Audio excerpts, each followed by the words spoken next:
କିଛି ନୂଆ ଶିଖିବା, କିଛି ନୂଆ ଜାଣିବା, କିନ୍ତୁ ବୁଝିବା, ପଢିବା ଏବଂ ପ୍ରୟୋଗ କରିବା, ସେଇଟା ହେଉଛି ଓଡ଼ିଆ ପାଠଶାଳାର ପ୍ରଚେଷ୍ଟା।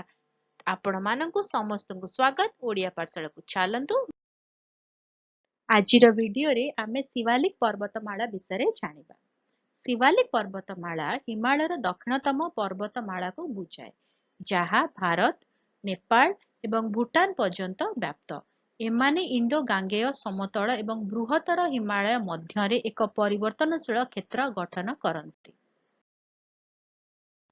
ଶିୱାଲିକ ପର୍ବତମାଳା ପଶ୍ଚିମରେ ଜମ୍ମୁ ଏବଂ କାଶ୍ମୀରରୁ ପୂର୍ବରେ ଅରୁଣାଚଳ ପ୍ରଦେଶ ପର୍ଯ୍ୟନ୍ତ ବିସ୍ତୃତ ଏବଂ ସମୁଦ୍ର ପତ୍ତନଠାରୁ 600 ରୁ 1500 ମିଟର ପର୍ଯ୍ୟନ୍ତ ବିସ୍ତୃତ। ତା ସହିତ 10 ରୁ 50 କିଲୋମିଟର ମଧ୍ୟରେ ଭିନ୍ନ ହୁଏ, ମୁଖ୍ୟତଃ ବାଲି ପଥର, କଂଗ୍ଲୋମେରେଟ ଏବଂ ସିଲଷ୍ଟୋନରେ ଗଠିତ। ତୃତୀୟକାଳୀନ ସମୟର ଏକ ଅଂଶ ଭାରତୀୟ ଏବଂ ୟୁରେସିଆ ପ୍ଲେଟର ଧକ୍କା ଯୋଗୁଁ ଗଠିତ।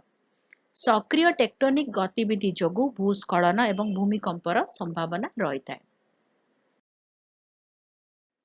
ରାଜାଜୀ ଜାତୀୟ ଉଦ୍ୟାନ ଯୋଉଟା ଅଛି ଉତ୍ତରାଖଣ୍ଡରେ ଏବଂ ଚିତ୍ତୌନ ଜାତୀୟ ଉଦ୍ୟାନ ଯୋଉଟା ଅଛି ନେପାଳରେ ପରି ଜାତୀୟ ଉଦ୍ୟାନଙ୍କର ଆବାସ ସ୍ଥଳ ହେଉଛି ଶିୱାଲିକ ପର୍ବତମାଳା।